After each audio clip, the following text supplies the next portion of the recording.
Ako yan eh. Hi! Christine, sorry, pinangalaman ko tong video ka mo. Meron sana akong gustong sabihin sa'yo, kaso dinadaga tong dibdib ko eh. Alam mo, minamahal na nga kita, ma'am eh. Kahit alam kong magpapatis lang ako. Pero kahit paano sana eh, maantig ang puso mo.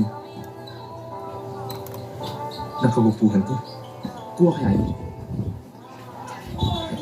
I just want you to know that I'm doing this for you.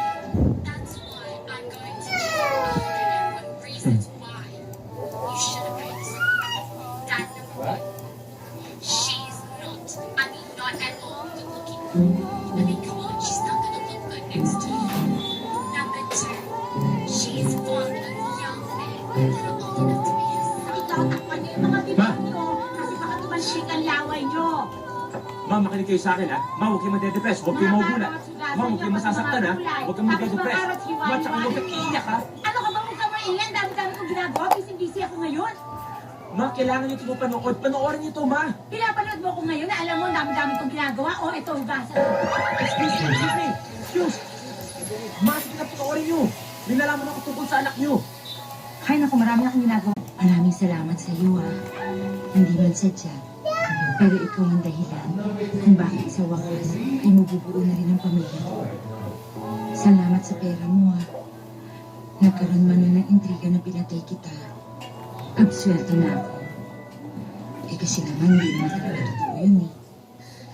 Walang katapusang pagpasalamat at utang na loob ko sa iyo. Naging asawa nga kita, pero sa kapilang. Hindi mo na natikman ang alintog ko.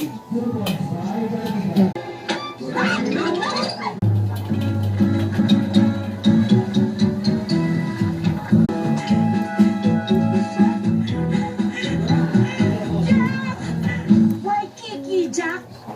Welcome, aking irog. Kita'y inintay ng kay tagal. I miss you. India. Inside now. Dahil impyerna ako. Ano mo nga sa abran, please? This is Isaac! Ikaw na naman. This is a hold up. Oh. Papatayin ko to. Wala akong pakialam. Pissed off! Huh? Dubai, Jack? Dubai! Don't you believe? Ako yun. Ako'y iyo.